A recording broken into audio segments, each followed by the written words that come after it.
Assalamualaikum warahmatullahi wabarakatuh, saudara rekan-rekan gerbang 7 Tangsel di mana saja Anda berada. Ini ada video yang akan saya reaction dari channelnya Studio Langit, di mana judul ini sangat membanggakan bagi kita sebagai masyarakat Indonesia tentunya. Judulnya adalah Malaysia ini iri dengan Indonesia karena memang tertinggal jauh, baik dalam SDM, kemudian dalam bidang ilmu teknologi, di mana Indonesia sekarang ini sudah mempunyai smelter, kilang-kilang minyak yang ke depan dengan pemerintahan Pak Prabowo Subianto, Indonesia akan mandiri dalam biodiesel yang kemudian nanti akan menggantikan dari fosil-fosil yang sekarang ini kita sedang nikmati, baik itu Pertamax maupun Pertalite ya.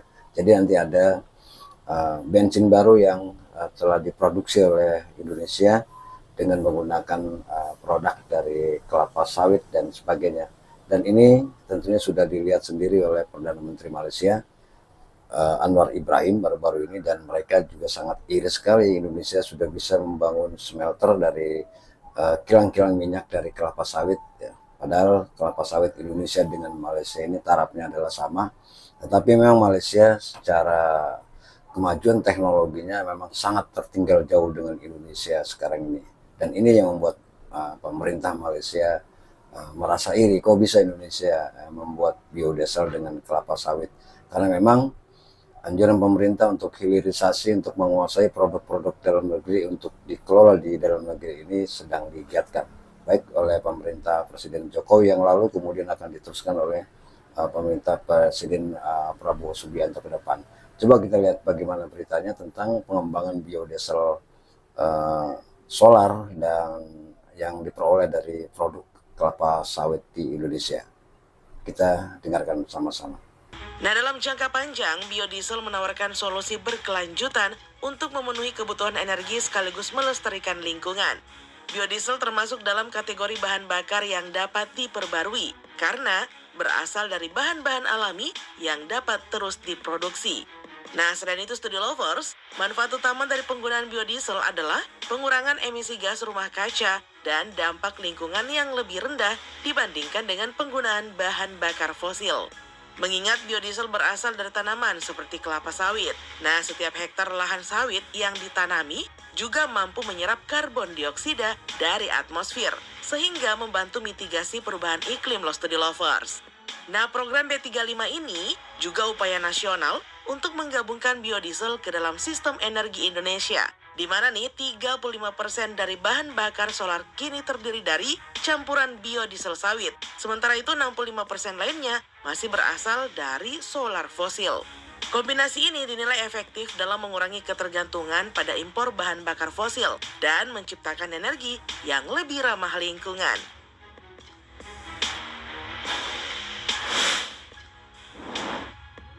Kilang Pertamina dan komitmen terhadap lingkungan. Keberhasilan program B35 tidak lepas dari peran Pertamina.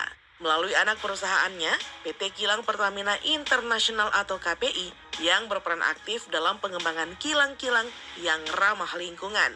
Pertamina mengusung inisiatif Green Refinery sebagai salah satu langkah transisi menuju energi yang lebih bersih. Nah, diketahui nih Studio Lovers, Green Refinery ini adalah proses pengolahan minyak nabati menjadi bahan bakar yang memiliki jejak karbon yang lebih rendah dibandingkan dengan bahan bakar fosil. Nah, Pertamina telah mempersiapkan roadmap pengembangan kilang dengan tujuan utama untuk meningkatkan kapasitas produksi biodiesel di Indonesia. Saat ini, Pertamina telah mengoperasikan 3 kilang besar untuk produksi solar sawit, Kilang Dumai, Kilang Pelaju, dan Kilang Cilacap. Ketiga kilang ini berperan penting dalam memenuhi kebutuhan energi nasional, khususnya solar ramah lingkungan yang berbasis biodiesel. Sejak tahun 2020, Kilang Dumai menjadi kilang pertama di dunia yang memproduksi D100, yaitu diesel hijau yang terbuat 100% dari minyak sawit. Dengan kapasitas produksi mencapai 3.000 barel biodiesel per harinya, Dumai menjadi pionir dalam transformasi energi di Indonesia dan dunia. Nah, tidak hanya berhenti sampai di situ Studio Lovers. Pertamina juga memiliki rencana untuk memperluas kapasitas produksi biodiesel di kilang lain, seperti kilang Pelaju, yang ditargetkan nih memproduksi hingga 20.000 barel per hari, dan kilang Cilacap yang akan meningkatkan produksi dari 3.000 menjadi 6.000 barel per harinya. Nah, ini merupakan langkah yang signifikan dalam mengurangi ketergantungan pada solar impor, sekaligus meningkatkan nilai tambah bagi komoditas kelapa sawit Indonesia. Sejarah panjang pengembangan biodiesel di Indonesia. Pengembangan biodiesel di Indonesia telah berlangsung selama beberapa dekade. Sejak tahun 1990-an, berbagai riset dan percobaan dilakukan oleh peneliti Indonesia untuk menemukan bahan baku biodiesel yang paling efisien. Namun, momentum pengembangan biodiesel baru benar-benar terjadi pada tahun 2005 ketika harga minyak dunia melonjak drastis. Di lain sisi nih, krisis energi global memaksa Indonesia untuk mencari solusi alternatif, dan biodiesel muncul sebagai jawabannya. Pada tahun 2008, Study Lovers, pemerintah mengeluarkan kebijakan mandatori pertama untuk penggunaan campuran biodiesel dalam bahan bakar solar, yang kemudian terus berkembang hingga mencapai target B35 pada tahun 2023. Program ini juga diharapkan dapat terus berkembang hingga mencapai campuran biodiesel 100% di masa depan, yang dikenal dengan istilah D100.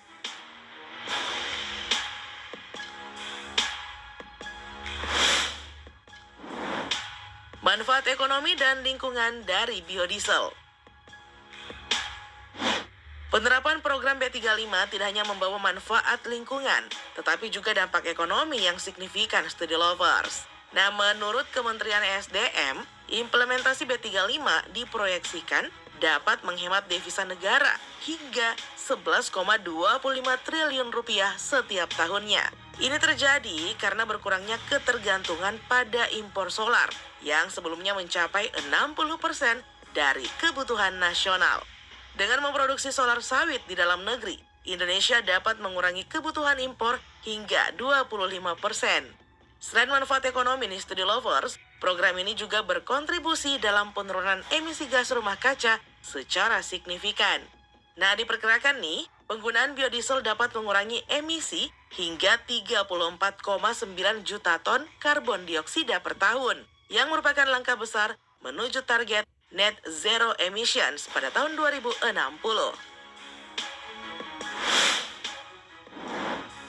Menarik perhatian negara tetangga. Keberhasilan Indonesia dalam mengembangkan kilang biodiesel terbesar di dunia tentu menarik perhatian negara-negara tetangga, termasuk Malaysia yang merupakan salah satu produsen minyak sawit terbesar di dunia.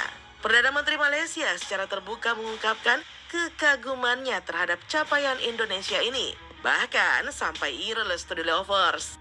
Malaysia yang juga memiliki industri kelapa sawit besar merasa tertinggal dalam hal pengembangan biodiesel, meskipun memiliki potensi yang sama besarnya dengan Indonesia.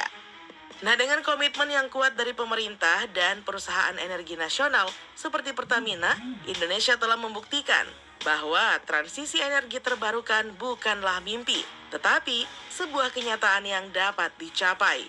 Study Lovers, seperti diketahui, kilang biodiesel ini tidak hanya memberikan manfaat ekonomi, tetapi juga menunjukkan kepada dunia bahwa Indonesia mampu menjadi pelopor dalam upaya global untuk mengatasi krisis energi dan perubahan iklim.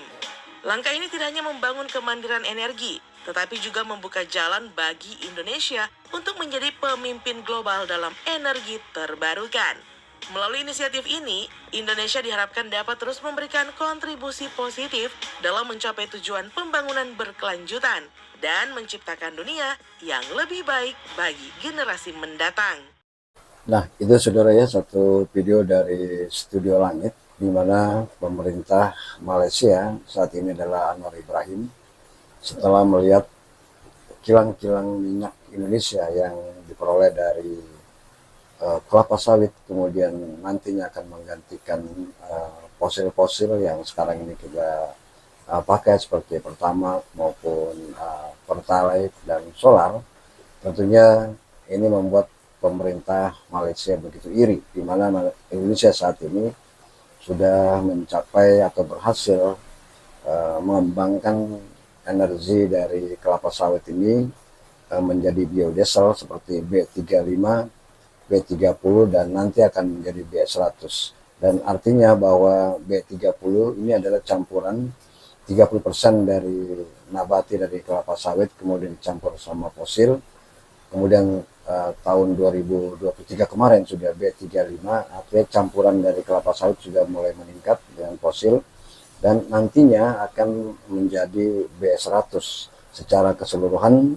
Indonesia nanti akan bisa mandiri dalam bidang energi maupun tenaga-tenaga lainnya seperti bensin, solar, kemudian pertalite, pertamak dan sebagainya. Nanti akan mungkin ke depan Indonesia akan bisa meraih 100% total dari semua kelapa sawit. Dan ini yang membuat pemerintah Malaysia iri karena kita ketahui bahwa produk terbesar kelapa sawit di dunia saat ini Malaysia dan Indonesia.